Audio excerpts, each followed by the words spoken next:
Hello ladies and gentleman, Aftab Rahman को सलाम। जनाब, आज मैं मौजूद हूँ मेरे प्यारे दोस्त शजीउल्लाह के साथ और शजी का ताल्लुक़ कराची से है। आज हम गुफ्तगू करेंगे 3 चीज़ों पे, कैनेडियन इमिग्रेशन, स्कॉलरशिप्स और जॉब अपॉर्चुनिटीज़। लेकिन मैं चाहता हूँ कि शजी मुख्तसर अपना तारुफ़ कराएं और उसके बाद हम गुफ्तगू का आगाज़ करते हैं। अच्छा, थैंक यू सो मच भाई, आफ्ताब भाई आपका बहुत बहुत बुलाने के लिए। और कैलगरी में आया था विज़िट करने के लिए यार, तो आफ्ताब भाई के साथ एक्सप्लोर वगैरह कर रहे हैं काफ़ी अभी डाउनटाउन में। तो प्लान जो था वो थोड़ा सा ये बता दूं कि भाई मेरा ये था कि मैं स्टडीज़ के लिए यहाँ पे आया था कनाडा के अंदर 2021 मार्च के अंदर। तो मेरा मास्टर्स प्रोग्राम था, MBA मैंने किया था वैंकूवर से, और मैं हूँ भी वैंकूवर के अंदर, मैं बिलोंग भी उधर ही करता हूँ, जॉब वगैरह भी उधर, स्टडीज़ भी उधर ही कंप्लीट की, अपना स्टडी का टाइम पीरियड पे वर्क परमिट वगैरह सारी चीज़ें, और वहीं पे जॉब चली है, सारी चीज़ें वहीं पे चली हैं। और मैं बैक होम पाकिस्तान से ऑब्वियसली कराची से हूँ, और कराची से जो है वो मैंने अपना ACC की क्वालिफ़िकेशन की थी। बहुत सारे लोगों को पता होगा कि भाई कि UK की क्वालिफ़िकेशन है, accountancy and finance, audit and tax वगैरह की। तो ये मेरा जो है वो आप कह लें एक समरी बैकग्राउंड है। तो ये बैकग्राउंड आफ्ताब भाई। मुझे ये बताएं कि जो हमारे नौजवान हैं, लड़के लड़कियाँ जो कि आफ्टर इंटरमीडिएट या ग्रेजुएशन के बाद कनाडा आना चाहते हैं, तो उनके लिए यहाँ पे कौन सी अपॉर्चुनिटीज़ हैं? देखिए, 2-3 पर्सपेक्टिव है, मैं ना टाइम बाय टाइम चलूँगा। जैसे फॉर एग्जांपल बच्चा 12वीं करता है, इंटर करता है, मैट्रिक करता है, O लेवल्स A लेवल्स करता है, तो उसके लिए मैं ये मेरा पर्सनल ओपिनियन है, मैं रिकमेंड नहीं करूँगा कि वो किसी भी मुल्क बाहर निकले, क्योंकि हमारा जो पाकिस्तान का करेंसी एक्सचेंज रेट है ना, वो इतना गिरा हुआ है, मतलब इतना डिनोमिनेटेड है वो, कि भाई आपको बहुत महंगी पड़ती है। जो पढ़ाई होती है वो आपको बहुत महंगी पड़ती है, एक्सपेंसिव हो जाती है, क्योंकि 4 साल 3 साल की डिग्री होती है। चाहे आप UK ले लो, ऑस्ट्रेलिया ले लो, 3 साल है, फिर आप कनाडा US आते हो तो 4-4 साल की डिग्री, जो कि बहुत एक्सपेंसिव है। मैं आपको ज़्यादातर जो रिकमेंड करता हूँ लोगों को, मैं जिस तरह मैं भी खुद आया हूँ, मैं भी आपको यही रिकमेंड करूँगा कि भाई आप जो है वो अंडरग्रेड अपना मुल्क में करें, 4 साल की डिग्री लें, प्रॉपर आपकी जो बेसिक एजुकेशन है वहाँ कंप्लीट करें। O लेवल A लेवल करने के बाद यूनिवर्सिटीज़ वहाँ पे बहुत अच्छी हैं पाकिस्तान में, सस्ती भी हैं, पेरेंट्स भी आई थिंक अफोर्ड कर सकते हैं, इतना मसला नहीं होता। और फिर आप मास्टर्स पे यहाँ पर हैं, आप लोगों को स्कॉलरशिप्स मिलती हैं। इवन मुझे भी, आप समझे, मैंने तकरीबन $15,000 स्कॉलरशिप, मेरी 42-43,000 यूनिवर्सिटी की फ़ीस थी, और मेरी तकरीबन जो है वो $15,000 मुझे स्कॉलरशिप मिली थी। जो मैंने पहले साल फ़ीस पे की थी, बस वही पे की थी, उसके बाद मैंने पे नहीं की, वो बाकी सारी स्कॉलरशिप थी मेरी। तो इसी तरह ये बेहतरीन तरीका है। दूसरा, आप लोग मास्टर्स पे आएँ। मास्टर्स पे क्या होता है कि यहाँ पे जो हम लोग भाई बाहर क्यों निकलते हैं, या तो परमानेंट रेसिडेंसी चाहिए होती है, कार्ड चाहिए होता है, पासपोर्ट चाहिए होता है, ये सारी चीज़ होती है ना, तो आपके पॉइंट्स बनते हैं। जितने आप एजुकेटेड होते हो, आप अंडरग्रेड करते हो 4 साल का, आपका एक लेवल अचीव हो जाता है, फिर आप मास्टर्स करते हो, आप मास्टर्स पे बाहर निकलो, मास्टर्स पे आओ, सस्ता होता है, 1-1.5 साल 2 साल का होता है, कहने को 2 साल का होता है, साल 1.5 साल में कंप्लीट हो जाता है। उसके अलावा अगर आप पढ़ाई के दौरान या आफ्टर अंडरग्रेड आप जॉब भी कर सकते हो मास्टर्स के साथ, या आप जो है वो अंडरग्रेड करने के बाद 1 साल 2 साल का एक्सपीरियंस ले सकते हो, तो जॉब का एक्सपीरियंस लो, अपनी फील्ड भी सिलेक्ट कर लो। ऐसा नहीं है कि किसी की भी कनाडा में डिमांड नहीं है, दुनिया में नहीं, यहाँ भी वही प्रोफेशन है जो हमारी होम कंट्री के अंदर है, चाहे आप मेडिकल के हो, इंजीनियरिंग के हो, बिजनेस के हो, या किसी भी फील्ड के हो। तो यहाँ पे जो ज़्यादातर डिमांड है वो साइंस, टेक्नोलॉजी, इंजीनियरिंग और मैथमेटिक्स की है। उसके अलावा जो है वो मेडिकल्स की काफ़ी ज़्यादा डिमांड है, बिजनेस और अकाउंटिंग फाइनेंस की भी है, बट वो डिपेंड करता है कि कौन सी फील्ड के अंदर है।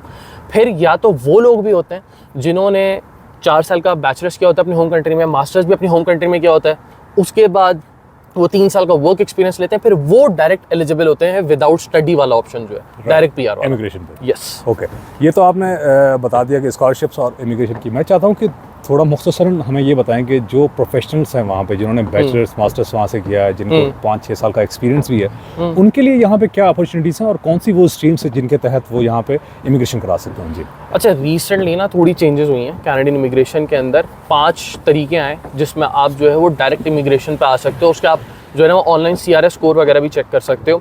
सबसे पहला तो है वो कि स्टेम कैटेगरी, जैसे मैंने अभी जिक्र किया कि अगर आपने इन फील्ड के अंदर आपने अंडरग्रेड या मास्टर्स किया होगा तो आपकी जो PR है वो जल्दी हो जाएगी। साइंस, टेक्नोलॉजी, इंजीनियरिंग और मैथमेटिक्स, और इनके स्पेसिफिक जॉब टाइटल्स या जॉब पोजीशंस है जिसके अंदर आप फॉलो करोगे। सेकंड जो है वो मेडिकल है, जो भी आप मेडिकल की फील्ड्स के जो नॉक कोड्स होते हैं, नॉक कोड हैं, नो जॉब ऑक्यूपेशंस होती हैं कि भाई आपका इस चीज़ में एक्सपीरियंस है, तो वो आपको सिलेक्ट करते हैं उस बेसिस पे। थर्ड जो होती है वो ट्रेड ऑक्यूपेशंस होती हैं, जैसे भाई प्लम्बर्स हो गए, लेबरर्स हो गए डिफरेंट तरीके के, या फिर वुड के जो काम करते हैं, जो कंस्ट्रक्शन का काम करते हैं। इसी तरह पे ट्रांसपोर्ट की कैटेगरी हो गई है, चौथी कैटेगरी ट्रांसपोर्ट की हो गई, जो ट्रक ड्राइवर्स होते हैं। इनमें अंदर आ गए। और आई थिंक लास्ट फील्ड जो होती है वो फ्रेंच कैटेगरी आती है। फ्रेंच अगर आपको आती है, क्योंकि कनाडा की जो सेकंड लैंग्वेज है वो फ्रेंच है, एंड फ्रेंच बहुत ज़्यादा बोली जाती है, वाइडली एक्सेप्टेड है। तो फ्रेंच के जो ड्रॉज होते हैं या CRS स्कोर्स होते हैं वो बहुत कम होते हैं। आपके आइट्स की भी पॉइंट्स काउंट होते हैं, फ्रेंच की भी काउंट होते हैं, तो दोनों लैंग्वेजेस के आपके पॉइंट्स काउंट होते हैं। राइट, चलिए ये तो हमने इमिग्रेशन और स्कॉलरशिप्स की बातें कर ली।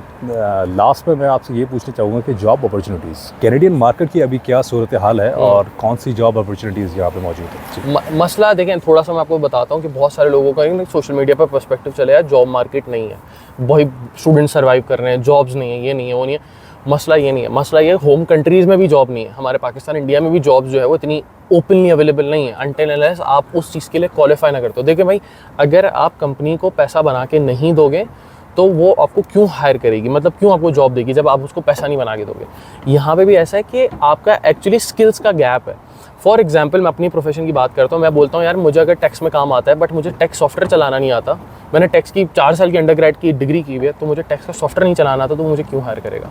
इसी तरह अगर मैंने इंजीनियरिंग की हुई है बट मुझे फील्ड का एक्सपीरियंस नहीं है तो मुझे क्यों हायर करेगा। इसीलिए मैं फिर रिपीट करता हूँ, अपनी होम कंट्री में अगर एक्सपीरियंस ले सकते हो 1-2 साल का, वो भी ले लो। तो बात सारी ये आती है कि स्किल्स का गैप है, अपने आप को अपडेट रखना बहुत ज़रूरी है। फॉर एग्जाम्पल बिजनेस के अंदर हो तो ERP enterprise resource planning software होते हैं, अकाउंटिंग्स के डिफरेंट सॉफ्टवेयर होते हैं, सप्लाई चेन वगैरह के, वो आप कर सकते हो। मेडिकल में भी यहाँ पे बहुत सारे लोग आते हैं एंड वो ये लोग ज़्यादातर लोग जो है वो कंप्लेन करते हैं कि भाई हम लोग मेडिकल की फील्ड में अब हम उबर चला रहे हैं। बहुत सारे ऐसे लोग हैं जो डॉक्टर्स हैं अपने होम कंट्री में बट दे ड्राइव उबर है। द रीज़न है कि वो उनको फिर से क्वालिफिकेशन यहाँ पे रिवैम्प करनी पड़ती है। तो एक्सपीरियंस और स्किल, आपका फील्ड एक्सपीरियंस होगा तो आप यहाँ पे कंसिडरेट होगे। जो यहाँ की रिक्वायरमेंट है आपको उसके हिसाब से चलना पड़ेगा, जो अपनी होम कंट्री में किया वो वहाँ पे छोड़ के आए। Right, same goes for doctors. मैं अभी 2-3 महीने पहले मेरा एक एक्सरे था तो वहाँ पे एक बंदा देसी मिला था, मैं देखने से पता चला, ज़्यादा बात करने से पाकिस्तानी था।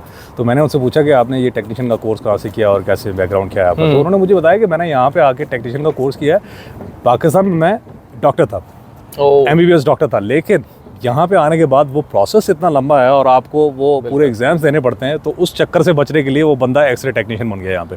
Same goes for engineers as well. जैसे कि मैं अपनी मिसाल दूँ कि इलेक्ट्रिकल इंजीनियरिंग अगर आप पाकिस्तान से पढ़ के आते हैं, अगर आपको अपनी फील्ड की नॉलेज नहीं है, you don't know about electrical transformers, generators और मोटर्स और transmission lines, distribution something like that, तो फिर जो है आप यहाँ पे आके स्ट्रगल करेंगे। बिल्कुल ऐसा ही है, क्योंकि आप यहाँ पे कोई भी काम करें वो रेगुलेटेड होता है। अगर आप बाल भी काटने वाले नाई हैं तो उसका भी आपको सर्टिफिकेट चाहिए, लाइसेंस चाहिए। अगर आप यहाँ पे एज ए इंजीनियर काम करना चाहते हैं तो you have to have that PH और EIT in order to practise your engineering here. Yes, so that is the difference. तो मेरी दोबारा से नौजवानों को यही गुजारिश होगी कि अगर आप वहाँ से डिग्री करते हैं पाकिस्तान से, तो ये ना सोचेंगे कनाडा में आपको फट से जॉब मिल जाएगी।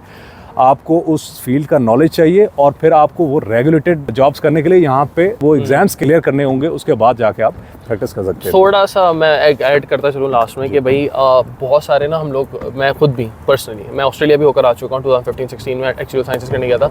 हम लोग बहुत ज़्यादा पैम्पर्ड होते हैं, तो खासतौर पर पाकिस्तान के बच्चे होते हैं 100%। कंपेयर, मैं मोस्ट प्रॉब्ली वीडियो बहुत सारे लोग देख रहे होंगे, पाकिस्तानी हैं, इंडियंस हैं, साउथ एशिया, दुबई वगैरह बहुत सारे लोग देख रहे होंगे।